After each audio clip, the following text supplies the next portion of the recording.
India at 9 સાથે હું છું હિનલ। 2024ની લોકસભા ચૂંટણીના છઠ્ઠા તબક્કામાં શનિવારે એટલે કે 25મી મેના રોજ 7 રાજ્યો અને કેન્દ્ર શાસિત પ્રદેશોની 58 બેઠકો ઉપર મતદાન થશે।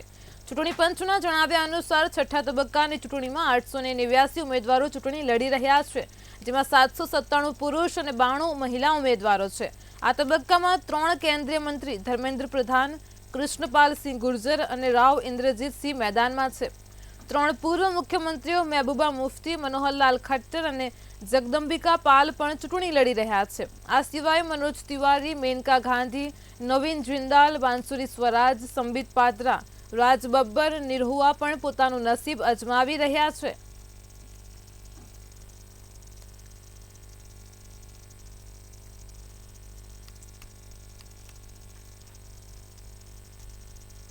લોકસભાની ચૂંટણીને લઈને વડાપ્રધાન નરેન્દ્ર મોદી પ્રચંડ પ્રચાર કરી રહ્યા છે। તો તે દરમિયાન વડાપ્રધાન નરેન્દ્ર મોદી આજે હિમાચલના સિરમૌર પહોંચ્યા હતા। તેમણે નાહનમાં અને મંડીમાં ચૂંટણી રેલી સંબોધી હતી। પીએમએ કહ્યું કે હિમાચલ મારું બીજું ઘર છે। હિમાચલમાં વિધાનસભા ચૂંટણીમાં કોંગ્રેસે ઘણી ગેરંટી આપી હતી। પ્રથમ કેબિનેટમાં 1 લાખ નોકરીની વાતો કરવામાં આવી હતી। પ્રથમ કેબિનેટમાં કંઈ જ નહોતું થયું। એટલું જ નહીં, કેબિનેટ જ વિખેરાઈ ગયું। આ સરકાર લાંબો સમય ટકવાની નથી। તેમણે કહ્યું કે કોંગ્રેસ દરેકનું અનામત છીનવીને પોતાની વોટ બેંક, જે વોટ જેહાદની વાત કરે છે, તે મુસ્લિમોને આપવા માંગે છે। કર્ણાટકમાં કોંગ્રેસની સરકાર બન્યા બાદ ઓબીસીના અધિકારીઓ છીનવીને મુસ્લિમોને આપવામાં આવે છે।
અમિત શાહે બિહારના અરાહમાં એનડીએ ઉમેદવાર આરકે સિંહ માટે જાહેર સભા યોજી હતી। તેમણે મંચ પરથી જણાવ્યું કે 5 તબક્કાની ચૂંટણી થઈ છે।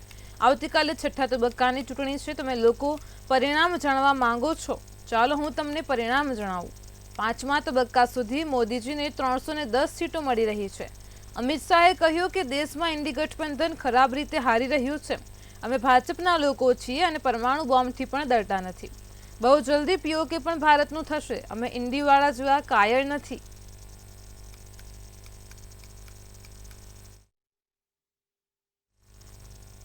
સીએમ યોગીએ યુપીના મહારાજગંજમાં એક જાહેર સભા સંબોધતા કહ્યું હતું કે સમાજવાદી પાર્ટી, કોંગ્રેસ અને આમ આદમી પાર્ટીની સત્તામાં ભ્રષ્ટાચારને કૌભાંડો વધ્યા છે। અયોધ્યા સજાવવામાં આવી છે, કાશી શણગારવામાં આવી છે। અમે મથુરા તરફ આગળ વધી રહ્યા છીએ।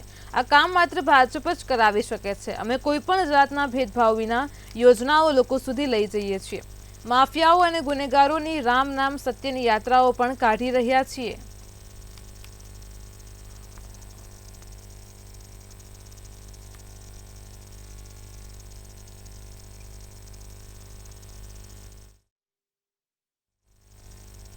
મધ્યપ્રદેશના પૂર્વ મુખ્યમંત્રી શિવરાજસિંહ ચૌહાણ લોકસભા ચૂંટણીના પ્રચાર માટે દેશભરમાં ફરી રહ્યા છે।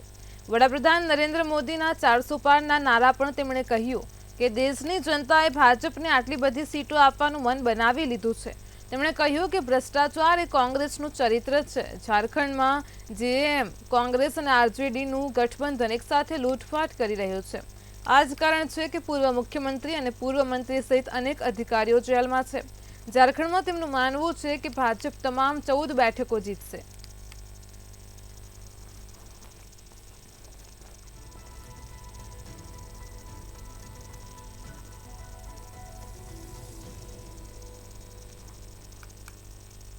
તો લોકસભાની ચૂંટણી ચાલી રહી છે। 7 તબક્કામાં મતદાન છે। ત્યારે હાલ અત્યારે આવતીકાલે છઠ્ઠા તબક્કાનું મતદાન છે। તે દરમિયાન નરેન્દ્ર મોદીના 400 પારના નારાની ઉપર દેશભરમાં ચૂંટણી પ્રચાર અર્થે મુખ્યમંત્રી શિવરાજસિંહ ચૌહાણે જણાવ્યું કે દેશની જનતાએ ભાજપને આટલી બધી સીટો આપવાનું મન બનાવી લીધું છે। તેમણે સાથે જણાવ્યું કે ભ્રષ્ટાચાર એ કોંગ્રેસનું ચરિત્ર છે। ઝારખંડમાં તો જેએમ, કોંગ્રેસ અને આરજેડીનું ગઠબંધન એક સાથે લૂંટપાટ કરી રહ્યું છે અને શિવરાજસિંહ ચૌહાણે કહ્યું કે આ જ કારણ છે કે પૂર્વ મુખ્યમંત્રી અને પૂર્વ મંત્રી સહિત અનેક અધિકારીઓ હાલ જેલમાં છે। તો ઝારખંડમાં તેમનું માનવું છે કે ભાજપ તમામ 14 બેઠકો જીતશે। તો આ વખતે લોકસભાની ચૂંટણીમાં ભાજપે નારો લગાવ્યો છે કે 400 પાર। તે દરમિયાન શિવરાજસિંહે નિવેદન આપતા જણાવ્યું કે આ વખતે ઝારખંડમાં તેમનું માનવું છે કે ભાજપ તમામ 14 બેઠકો જીતશે।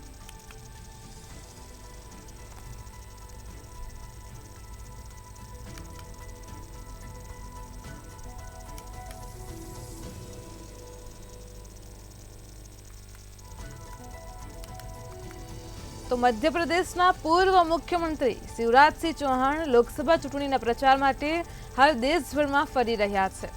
તે દરમિયાન વડાપ્રધાન નરેન્દ્ર મોદીના 400 પારના નારા પર તેમણે કહ્યું છે કે દેશની જનતાએ ભાજપને આટલી બધી સીટો આપવાનું મન બનાવી લીધું છે।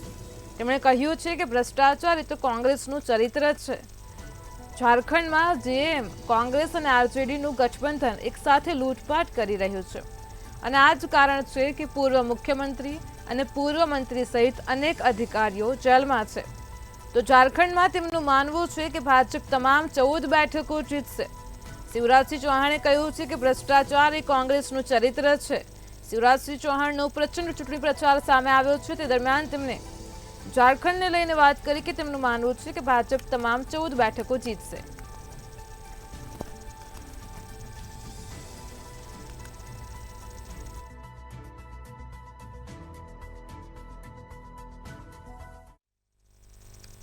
દિલ્હીમાં શનિવારે ચૂંટણી યોજાવા જઈ રહી છે। મતદાન પહેલા બુરખાને લઈને રાજકીય ચર્ચા શરૂ થઈ ગઈ છે। તો ભારતીય જનતા પાર્ટીએ બુરખામાં મતદાન કરવા આવતી મહિલાઓની યોગ્ય ચકાસણીની માંગ કરી છે।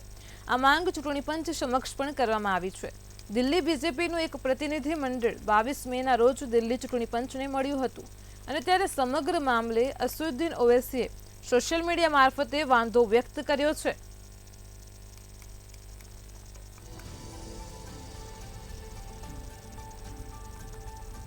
દિલ્હીમાં આવતીકાલે મતદાન થશે। તે દરમિયાન ભાજપે બુરખામાં આવતી મહિલાઓની ચકાસણીની ચૂંટણી પંચ સમક્ષ માંગ કરી છે। ભાજપના પ્રતિનિધિ મંડળે ચૂંટણી પંચને ખાસ માંગ કરી છે। લોકસભા ચૂંટણી વચ્ચે ચૂંટણી વિશ્લેષક પ્રશાંત કિશોરે દાવો કર્યો છે કે ત્રીજી વખત મોદી સરકાર બનવા જઈ રહી છે। ત્યારે પ્રશાંત કિશોરના દાવા પર કોંગ્રેસના દિગ્ગજ નેતા અને પૂર્વ સીએમ અશોક ગેહલોતે ટિપ્પણી કરી છે। અશોક ગેહલોતે સોશિયલ મીડિયા મારફતે લખ્યું કે મતદારોનું મૂડ જોઈ ભાજપ ડરી ગઈ છે। ભાજપે તેના તમામ નેતાઓ અને સમર્થકોને સૂચના આપી છે કે તેઓ જનતામાં ભ્રમ પેદા કરે છે। તો મોદી સરકાર બનવાનો પ્રશાંત કિશોરનો દાવો સામે આવ્યો છે। તે દરમિયાન અશોક ગેહલોતે તેનો વળતો જવાબ આપ્યો છે।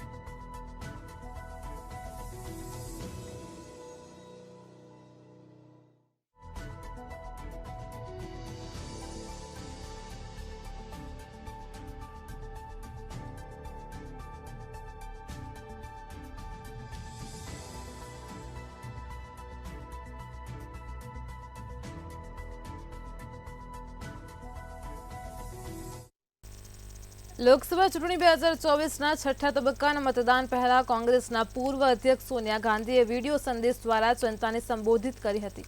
તેમણે દિલ્હીના લોકોને ઇન્ડિયા ગઠબંધનને મત આપવા અપીલ કરી હતી। સોનિયા ગાંધીએ દિલ્હીના મતદારોને પક્ષના ઉમેદવારો અને તેના સહયોગી આમ આદમી પાર્ટીના ઉમેદવારોને સમર્થન આપવા વિનંતી કરતા કહ્યું કે કોંગ્રેસ અને તેના ઇન્ડિયા ગઠબંધનની તરફેણમાં પડેલો દરેક મત વધુ સારી રોજગારી તરફ દોરી જશે। તે મહિલા સશક્તિકરણમાં પણ મદદ કરશે। આપણી લોકશાહી તેમજ દેશના બંધારણને બચાવવાની ચૂંટણી છે. આ ચૂંટણી બેરોજગારી, મોંઘવારી અને અમારી સંસ્થાઓ પર હુમલા જેવા મુદ્દાઓ પર લડવામાં આવી રહી છે.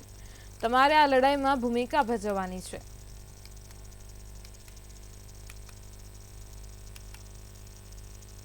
લોકસભાની ચૂંટણી વચ્ચે બૂથ વાઇઝ મતદારોના ડેટાને સાર્વજનિક કરવાના મામલે સુપ્રીમ કોર્ટમાં સુનાવણી હાથ ધરવામાં આવી હતી.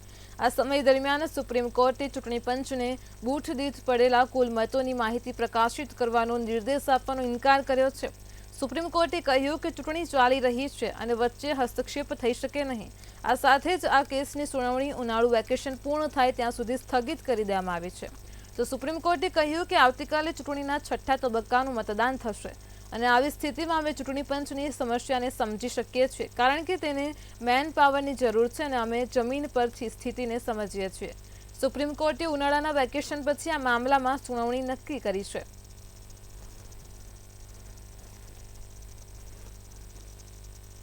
છપરા ફાયરિંગની ઘટનાનો વધુ એક વિડીયો સામે આવ્યો છે, જેમાં આરજેડી સમર્થકો બડા તેલપા ગામમાં બીજેપી કાર્યકરના ઘર પર હુમલો કરતા જોવા મળે છે. થોડીવાર પછી બીજી બાજુથી પણ પથ્થરમારો શરૂ થાય છે. આ પછી અહીં ગોળીબાર થઈ રહ્યો છે. આ ફાયરિંગમાં એક આરજેડી સમર્થકનું મોત થયું છે અને 2 ઘાયલ છે. આ વિડીયો 21 મેનો છે, જે હવે સામે આવ્યો છે. ત્યારે હવે છપરામાં ચૂંટણી હિંસા બાદ આરજેડી ઉમેદવાર અને લાલુની પુત્રી રોહિણી આચાર્યની મુશ્કેલીઓ વધી ગઈ છે. તપાસમાં સામે આવ્યું છે કે પૂર્વ મુખ્યમંત્રી રાબડી દેવીના બોડીગાર્ડ જીતેન્દ્રસિંહ ચૂંટણીના દિવસે સારણમાં રોહિણી આચાર્ય સાથે હતા. એસપીના રિપોર્ટ બાદ જીતેન્દ્ર વિરુદ્ધ કાર્યવાહી કરવામાં આવી છે.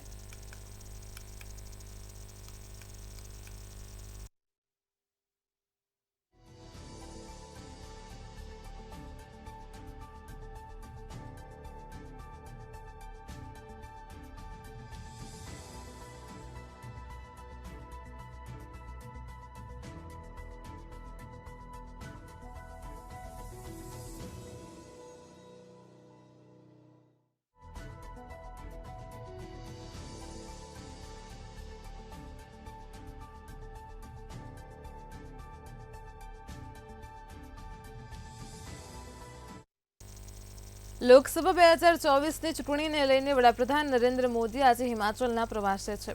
ત્યારે હિમાચલમાં વિશાળ જોન મેદનીને તેમણે સંબોધિત કરી હતી. ત્યારે વિશાળ જોન મેદનીને સંબોધતા તેમણે કહ્યું કે આજે ત્રીજી વાર હું તમારી પાસે ભાજપ સરકાર માટે આશીર્વાદ માંગવા આવ્યો છું.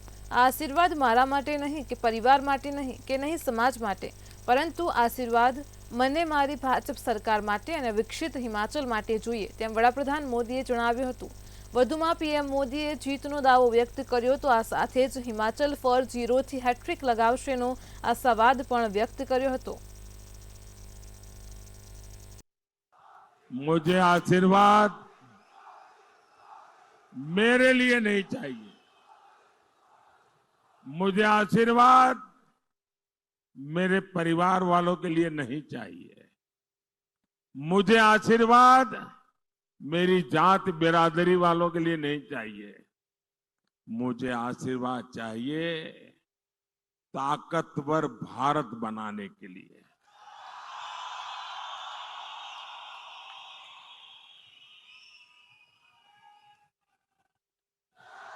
मुझे आशीर्वाद चाहिए विकसित भारत बनाने के लिए, मुझे आशीर्वाद चाहिए विकसित हिमाचल के लिए. देश में 5 चरणों के चुनाव हो चुके हैं. बीजेपी एनडीए की सरकार बननी पक्की हो चुकी है.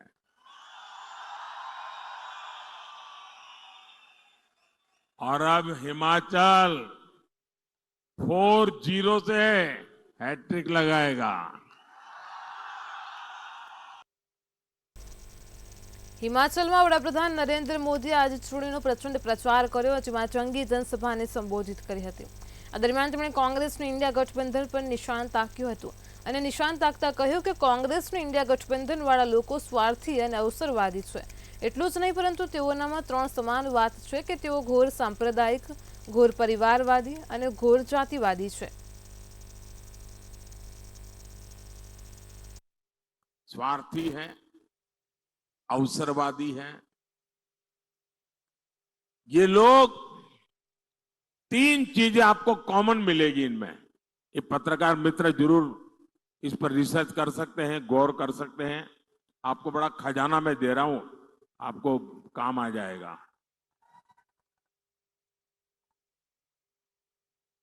ये कांग्रेस वाले उनके साथी, तीन चीज आपको कॉमन मिलेगी। एक, ये गौर सांप्रदायिक है। दूसरा, गौर जातिवादी है। और तीसरा, गौर परिवारवादी है। आपको ये तीन चीजें हर एक में कॉमन मिलेगी जी। ये मीडिया वाले दिमाग खपाएंगे तो बहुत खजाना खोल करके ले आएंगे।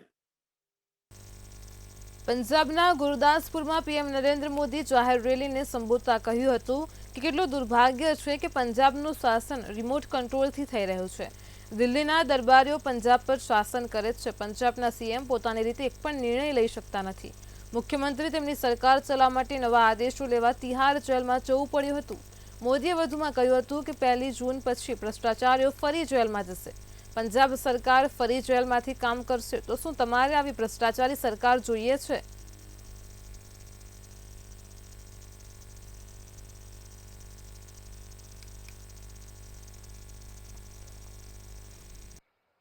आपको पता है 1 जून के बाद कट्टर भ्रष्टाचारी फिर जेल जाएंगे।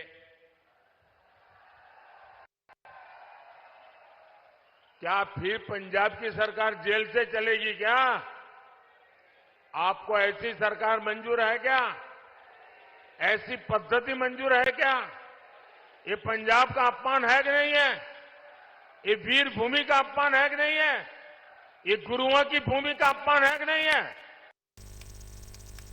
દિલ્હીના મુખ્યમંત્રી અરવિંદ કેજરીવાલે કહ્યું છે કે તેઓ રાજીનામું નહીં આપે કારણ કે તે એક ઉદાહરણ સ્થાપિત કરશે। જો તેઓ રાજીનામું આપે છે તો ભાજપની આગેવાની હેઠળની કેન્દ્ર સરકાર મમતા બેનર્જી અને એમ.કે. સ્ટાલિન સહિતના વિપક્ષના મુખ્ય પ્રધાનોને નિશાન બનાવશે। આ લોકશાહી માટે ખૂબ જ જોખમી છે। તેઓ જેલમાંથી મુખ્યપ્રધાન તરીકેની તેમની ફરજો નિભાવવા માટે કોર્ટનો સંપર્ક કરશે। તેમણે કહ્યું કે વડાપ્રધાન મોદીએ તેમની ધરપકડ કરવાનું ષડયંત્ર રચ્યું કારણ કે તેમણે જોયું કે આમ આદમી પાર્ટી દિલ્હીમાં હારી શકશે નહીં। તેમણે મારી ધરપકડ કરી અને જેથી હું રાજીનામું આપું અને મારી સરકાર પડી જાય, પરંતુ હું તેમનું ષડયંત્ર સફળ નહીં થવા દઉં। કેજરીવાલે દિલ્હી એક્સાઇઝ પોલિસી સંબંધિત મની લોન્ડરિંગ કેસમાં 1 જૂને તિહાડ જેલમાં પાછું જવું પડશે। ઈડી દ્વારા 21 માર્ચે તેમની ધરપકડ કરવામાં આવી હતી। ત્યારથી ભાજપ તેમના રાજીનામાની માંગ કરી રહ્યું છે।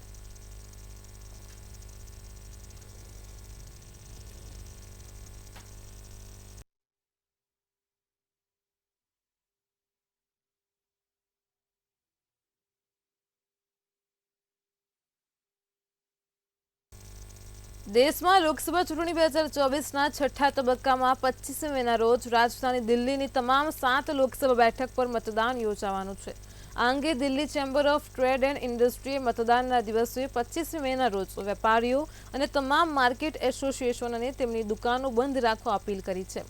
સીટીઆઈના અધ્યક્ષ બ્રિજેશ ગોયલ અને પ્રમુખ સુભાષ ખંડેવાલે કહ્યું કે 25 મેના રોજ લોકસભા ચૂંટણીમાં મતદાનને ધ્યાનમાં રાખીને દિલ્હીના તમામ 700 બજારો બંધ રહેશે। औद्योगिक विस्तारों पण रजा रहेशे। सीटीआईना अध्यक्ष ब्रिजेश गोयले जणाव्युं कि केटलाक रिटेल दुकानदारो मतदान कर्या पछी सांजे तेमनी दुकानो खोले छे। जो कोई कारणोसर तेमने तेमनी दुकानो खोलवी पड़े छे तो कर्मचारीओने वेतन सहितनी रजा आपो। सीटीआई द्वारा तमाम वेपारीओने संदेशो आपवामां आव्यो छे कि कोईपण कर्मचारी કે સ્ટાફના પગારમાં કાપ ન મૂકવો જોઈએ। તેમણે કહ્યું કે ચૂંટણી પંચ અને શ્રમ વિભાગે કર્મચારીઓ અને કામદારોને ચૂંટણીમાં મતદાન કરવા માટે પેઇડ રજા આપવાનો પણ નિર્દેશ આપ્યો છે। આ સંદર્ભમાં દિલ્હીના માર્કેટ એસોસિએશનના અધિકારીઓ સાથે પણ ચર્ચા કરવામાં આવી છે।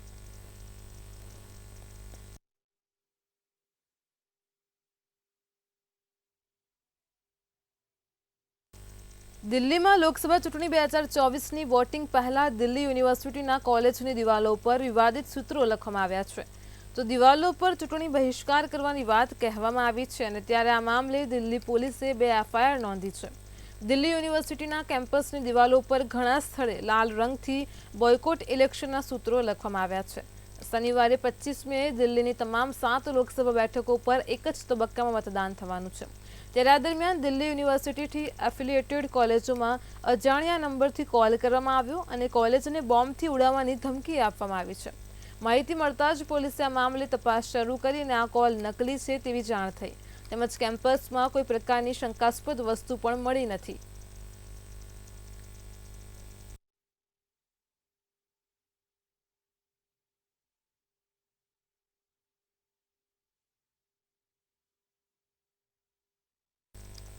હરિયાણાના અંબાલાથી એક દર્દનાક સમાચાર સામે આવ્યા છે। અંબાલામાં એક ભયાનક અકસ્માતમાં 7 લોકોના મોત થયા છે। 24 મેના રોજ સવારે દિલ્હી જમ્મુ નેશનલ હાઈવે પર એક મિની બસ અને ટ્રક વચ્ચે ટક્કર થઈ હતી। આ ટક્કરથી આસપાસના લોકોને એવું લાગ્યું કે જાણે કોઈ મોટો વિસ્ફોટ થયો હોય। આ અથડામણમાં એક જ પરિવારના 7 લોકોના મોત થયા હતા। આ અકસ્માતમાં 20 લોકો ઘાયલ થયા હોવાનું પણ સામે આવ્યું છે। જોકે ઘાયલ લોકોને તાત્કાલિક નજીકની હોસ્પિટલમાં દાખલ કરવામાં આવ્યા હતા, જ્યાં તેમની સારવાર કરવામાં આવી રહી છે। ટક્કરથી મિની બસનો આગળનો ભાગ ખરાબ રીતે ક્ષતિગ્રસ્ત થઈ ગયો હતો। સ્થાનિકોએ તાત્કાલિક પોલીસ અને પ્રશાસનને અકસ્માતની જાણ કરી અને બચાવ કાર્ય શરૂ કર્યું હતું। પ્રાપ્ત માહિતી અનુસાર અકસ્માત હાઈવે પર મોહર્દ ગામ પાસે થયો હતો।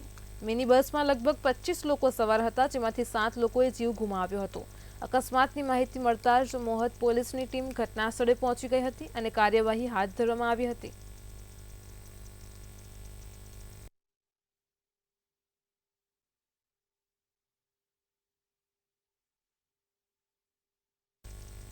આજે કેદારનાથ ધામમાં મોટી દુર્ઘટના ટળી હતી। સવારે કેદારનાથ ધામમાં હેલિકોપ્ટરનું ઇમરજન્સી લેન્ડિંગ કરવામાં આવ્યું હતું। હેલિકોપ્ટરમાં સવાર પાયલટ સહિત 7 મુસાફરો હતા, ત્યારે આ મુસાફરો સિરસી હેલિપેડથી કેદારનાથ ધામના દર્શન કરવા જઈ રહ્યા હતા, પરંતુ હેલિકોપ્ટરમાં ટેકનિકલ ખામી સર્જાઈ હતી, જેના કારણે ઇમરજન્સી લેન્ડિંગ કરવું પડ્યું હતું। હેલિપેડ પર ઉતરતા પહેલા તે 100 મીટર હવામાં ફંગોળવા લાગ્યું હતું, પરંતુ પાયલટની સમજદારીના કારણે સફળતાપૂર્વક લેન્ડિંગ કરવામાં આવ્યું હતું અને સવાર તમામને સુરક્ષિત બહાર કાઢવામાં આવ્યા હતા। ઘટનાની જાણ થતાં જ પોલીસ અને પ્રશાસનના અધિકારીઓ ઘટનાસ્થળે પહોંચ્યા હતા અને મુસાફરોની મદદ કરી મંદિર સુધી પહોંચાડવામાં આવ્યા હતા। તો ડીજીસીએ પણ આ ઘટનાની તપાસના આદેશ આપ્યા છે।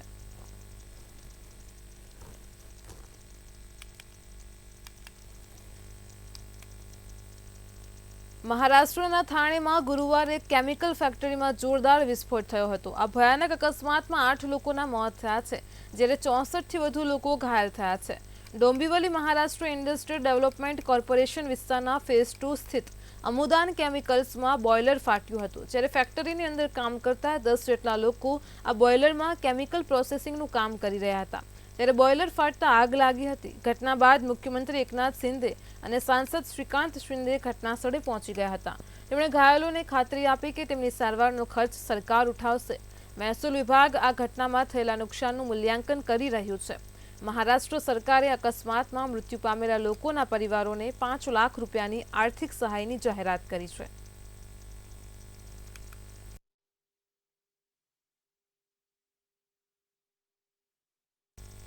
મહારાષ્ટ્રના ડોંબિવલીમાં કેમિકલ ફેક્ટરીમાં બ્લાસ્ટ થયાની ઘટના સામે આવી છે, ત્યારે આ બ્લાસ્ટમાં મૃતકોની સંખ્યા 10 થઈ ગઈ છે।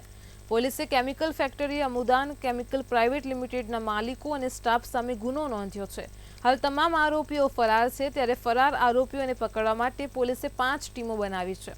પોલીસના જણાવ્યા અનુસાર કંપનીએ કાચા માલના સંગ્રહમાં બેદરકારી દાખવી હતી, જેના કારણે બ્લાસ્ટ થયો હતો, જ્યારે સ્થાનિક લોકોએ જણાવ્યું કે સતત 3 નાના વિસ્ફોટ થયા હતા। તેઓ એટલા જોરથી હતા કે તેઓ લગભગ 3 કિલોમીટર સુધી સંભળાયા હતા।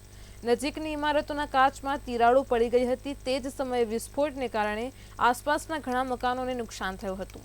રાજ્યના ઉદ્યોગ મંત્રી ઉદય સામંતના જણાવ્યા અનુસાર આ ફેક્ટરી બંધ હતી। મૃત્યુ પામેલા મોટાભાગના લોકો નજીકની ફેક્ટરીના હતા। અકસ્માત સમયે તે ત્યાં કામ કરી રહ્યા હતા।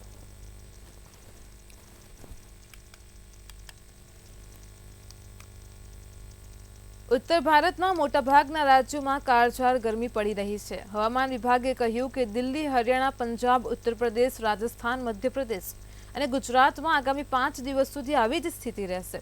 આ રાજ્યોમાં હીટવેવનું રેડ એલર્ટ જાહેર કરવામાં આવ્યું છે। તો રાજસ્થાનમાં ગુરુવારે લૂ અને ગરમીના કારણે 8 લોકોના મોત થયા છે। બાડમેરમાં સતત બીજા દિવસે તાપમાન 48 ડિગ્રીથી ઉપર રહ્યું હતું। અહીં તાપમાન 48.8 ડિગ્રીએ પહોંચી ગયું હતું, તો જેસલમેરને અડીને આવેલી ભારત પાકિસ્તાન બોર્ડર પર તાપમાન 53 ડિગ્રી સેલ્સિયસ પર પહોંચી ગયું હતું.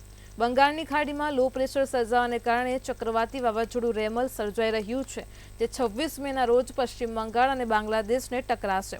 તો સાવચેતીના પગલાં તરીકે માછીમારોને દરિયાકાંઠેથી દૂર રહેવાની સલાહ આપવામાં આવી છે.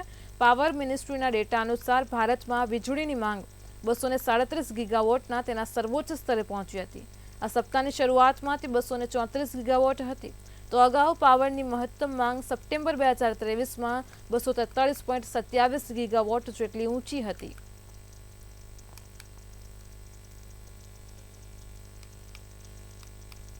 એક તરફ દેશના બાકીના મોટાભાગના રાજ્યો અગનભઠ્ઠીમાં મુકાયા હોય તેવી ગરમીનો સામનો નાગરિકો કરી રહ્યા છે. ત્યારે દક્ષિણ રાજ્યમાં પ્રી-મોન્સૂનને લઈને રેડ એલર્ટ જાહેર કરવામાં આવ્યું છે. ત્યારે છેલ્લા 24 કલાકમાં કેરળની અંદર ભારે મુશળધાર વરસાદ વરસી રહ્યો છે, જેના કારણે નાગરિકોને ભારે હાલાકીનો સામનો કરવો પડી રહ્યો છે. ભારે વરસાદના કારણે 11 નાગરિકોના મોત નીપજ્યા છે. તો કેરળમાં અવિરત 24 કલાકથી ચાલતા મોન્સૂનને કારણે વાહન વ્યવહાર ખોરવાયો છે. તેની સાથે હવામાન વિભાગે પથાનમથિટ્ટા, અલ્લાપુઝા, કોટ્ટયમ, એર્નાકુલમ, ઇડુક્કી, કોઝિકોડ અને કુન્નરના વિસ્તારોમાં ઓરેન્જ એલર્ટ જારી કર્યું છે.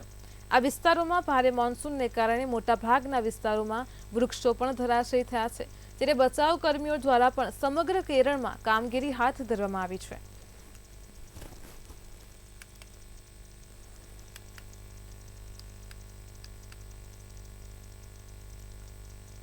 ભારતીય હવામાન વિભાગે જણાવ્યું હતું કે બંગાળની ખાડીમાં આકાર પામી રહેલું ચક્રવાતી તોફાન રેમલ પશ્ચિમ બંગાળ અને બાંગ્લાદેશના દરિયાકાંઠાની નજીક રવિવારે એટલે કે 26 મેના રોજ ગંભીર ચક્રવાતી તોફાનમાં ફેરવવાની સંભાવના છે. આ દરમિયાન હવામાન વિભાગે મુંબઈ માટે રાહતના સમાચાર આપ્યા છે. તોફાનને લઈને મુંબઈ માટે કોઈ ચેતવણી આપવામાં આવી નથી.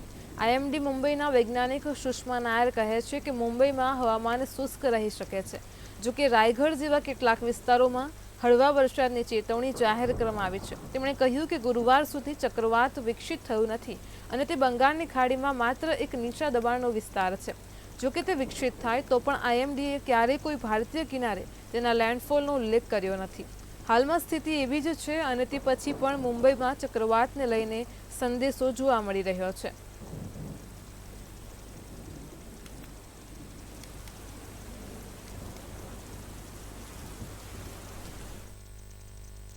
કેનેડામાં આવેલા પ્રિન્સ એડવર્ડ ટાપુના વહીવટી તંત્રએ એક નિર્ણયથી ભારતીય સમુદાયના લોકોમાં રોષ વ્યાપી ગયો છે. નિર્ણયના વિરોધમાં ભારતીય વિદ્યાર્થીઓ પણ રસ્તા ઉપર ઉતરી દેખાવ કરવા લાગ્યા છે. તો માહિતી અનુસાર પ્રિન્સ એડવર્ડ ટાપુના વહીવટી તંત્રએ ઇમિગ્રેશન પરમિટમાં 25% સુધી ઘટાડો કરવાનો નિર્ણય કર્યો છે. ત્યારે આ નિર્ણયના લીધે ભારતીય સમુદાયના લોકો વિરોધ કરી રહ્યા છે. માહિતી અનુસાર આ નિયમોમાં અચાનક ફેરફાર કરી દેવામાં આવતા ભારતીય વિદ્યાર્થીઓને હવે ફરી ભારત ડિપોર્ટ કરવામાં આવી રહ્યા છે, જેના લીધે દેખાવો ઉગ્ર થવાની પણ શક્યતા વધી ગઈ છે. આ રીતે એકાએક નિર્ણય કરવામાં આવતા ભારતીય વિદ્યાર્થીઓનું કહેવું છે કે અમારું ભવિષ્ય અંધકારમય બની ગયું છે.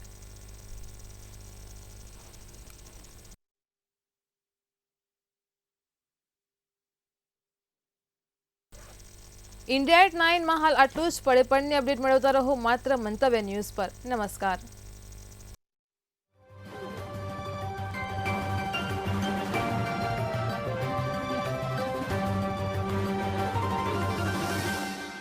ઊંચી ગુણવત્તા ધરાવતા બિયારણ મગફળીમાં વેસ્ટર્ન 20